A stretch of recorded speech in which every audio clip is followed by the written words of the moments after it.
अखिल भारतीय आंगनवाड़ी कर्मचारी महासभा ने लिखा पत्र, आंगनवाड़ी सेविका सहायिकाओं को सरकार करे अस्थायी कर्मी, सरकारी कर्मचारी वेतनमान। जी नमस्कार, मैं सविता कुमारी यादव। अब भारतवर्ष की तमाम आंगनवाड़ी सेविका सहायिका बहनों का आपका अपना यूट्यूब चैनल सविता कुमारी यादव में हार्दिक स्वागत करती हूँ, नंदन करती हूँ, अभिनंदन करती हूँ।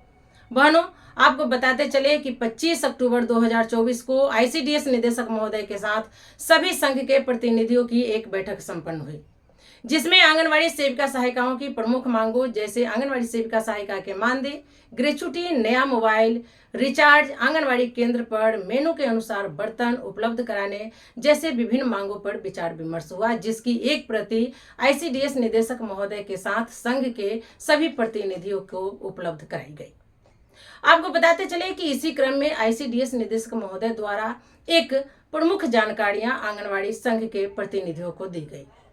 वो जानकारी ये कि पिछले वर्ष ट्रेड यूनियनों द्वारा आहूत अनिश्चितकालीन हड़ताल में जो 18,220 आंगनवाड़ी सेविका सहायिकाओं की चयन मुक्ति हुई, उनको वापस लाने के लिए आंगनवाड़ी सेविका सहायिका के मानदेय में वृद्धि करने के लिए माननीय मुख्यमंत्री बिहार सरकार के द्वारा सभी कमिश्नरी से 2-2 आंगनवाड़ी सेविका सहायिकाओं को बुलाया गया, जिसमें सेविकाओं से माननीय मुख्यमंत्री महोदय के द्वारा पूछा गया कि मैं आप लोगों के लिए क्या कर सकता हूं। वहां पे उपस्थित हमारी आंगनवाड़ी सेविका बहनों ने कहा कि सर, जो आप उचित समझे, जिसमें हमारा भला हो, जो हमारे लिए अच्छा हो, आप वो कर दीजिए। इस पर माननीय महोदय के द्वारा आंगनवाड़ी सेविका सहायिका का 1,50 रुपए की मानदेय बढ़ोतरी की गई। वहीं 18,220 आंगनवाड़ी सेविका सहायिका जो चयन मुक्त थी, उनको अपने कार्य पर वापस भेज दिया गया। इसी क्रम में चलते चलते माननीय महोदय ने कहा कि आप तमाम आंगनवाड़ी सेविका सहायिका बहनों के लिए बिहार सरकार सोच रही है कि हम आप लोगों को अस्थायी कर्मी कर दे। अगर अस्थायी कर्मी नहीं कर पाए तो कम से कम संविदा कर्मी तो कर ही देंगे। हालांकि हमारी आंगनवाड़ी सेविका सहायिका बहनें इस मैसेज को बाहर फ्लैश नहीं की। जो आंगनवाड़ी सेविका बहनें उस बैठक में गई थी, कृपया अगर वो हमारी वीडियो देख रही होंगी तो वो हमें जानकारी देने के लिए दिए गए नंबर पे कॉल जरूर करेंगी। तो मैं अगली कड़ी में आपको बताऊं कि माननीय महोदय के द्वारा बताया गया कि चलते वक्त माननीय मुख्यमंत्री महोदय के द्वारा सेविकाओं को कहा गया कि आप लोगों को सरकार नियमित करने जा रही है, अगर नियमित नहीं करती है तो कम से कम संविदा तो कर ही देगी। लेकिन हमारी आंगनवाड़ी सेविका सहायिका बहनें इस बात को हम लोगों के पास नहीं पहुंचाई, वो मैसेज को फ्लैश नहीं की। नतीजा 1 साल निकल गया, हम लोग इस पर कोई काम नहीं कर पाए। इसको लेकर माननीय निदेशक महोदय कहे कि 1 साल बीत गया, आप लोग कुछ इस पर क्यों नहीं किए। हालांकि हमको ये नहीं बताना चाहिए था, फिर भी मैं आप लोगों को बताने का काम कर रहा हूँ। इसको लेकर अखिल भारतीय आंगनवाड़ी कर्मचारी महासभा की प्रदेश महासचिव सविता कुमारी यादव जी के द्वारा सभी संघ के प्रतिनिधियों से बात हुई। बात करने के क्रम में कहा गया कि हम लोग मिलकर सरकार से इस मांग को मांगने का काम करेंगे। अगर सरकार वादा नहीं पूरा करती है तो फिर हम लोग दूसरा रास्ता अपनाएंगे। लेकिन अभी तक किसी भी संघ के प्रतिनिधियों के द्वारा कोई सहमति नहीं जताई गई। अंततः अखिल भारतीय आंगनवाड़ी कर्मचारी महासभा के द्वारा माननीय मुख्यमंत्री महोदय के नाम एक पत्र लिखा गया, जिसमें वादा निभाने को कहा गया है। पहले आइए मैं उस पत्र में क्या लिखी हूँ मैं आप लोगों को पढ़कर सुनाती हूँ, क्योंकि आप लोगों के बीच ये जानकारी शेयर करना हमारा कर्तव्य है, आप तक मैसेज पहुंचाना मेरा कर्तव्य है। तो आइए उस पत्र में हमने क्या लिखा है मैं आप लोगों को पढ़कर सुनाने जा रही हूं। आप लोग ध्यान से इस पत्र को सुनेंगे।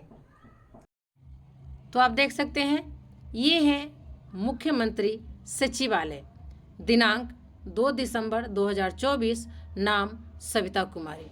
ये है आपका डायरी संख्या और ये है हमारा संपर्क सूत्र, जो हमने मुख्यमंत्री सचिवालय में पत्र रिसीव कराया है, उसकी ये कॉपी है।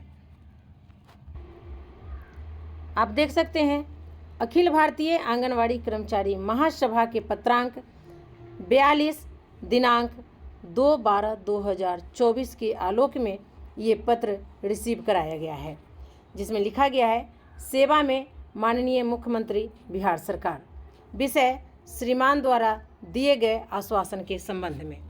महोदय, निवेदन पूर्वक कहना है कि बिहार के ट्रेड यूनियनों के द्वारा आहूत अनिश्चितकालीन हड़ताल के कारण हजारों सेविकाओं का विभाग द्वारा चयन मुक्ति की प्रक्रिया की गई थी। श्रीमान के द्वारा प्रत्येक कमिश्नरी स्तर पर दो आम सेविकाओं को वार्तालाप के लिए बुलाया गया था और आपके द्वारा वार्ता उपरांत चयन मुक्ति की कार्रवाई को निरस्त करते हुए यथासंभव मानदेय बढ़ाते हुए यह आश्वासन दिया गया था कि आप लोगों को अस्थायी कर्मी बनाने की दिशा में पहल कर रहे हैं। निश्चित रूप से संविदा कर्मियों का दर्जा तो मिलेगा ही। श्रीमान से नम्र निवेदन है कि उपरोक्त वचन को याद रखते हुए हम सेविकाओं को आने वाला विधानसभा चुनाव से पहले यह उपकार करने की कृपा किया जाए। इसके लिए बिहार की तमाम आंगनवाड़ी सेविका सहायिकाएं आपका सदा एहसानमंद रहेगी। विश्वास भाजन, सविता कुमारी, प्रदेश महासचिव, अखिल भारतीय आंगनवाड़ी कर्मचारी महासभा।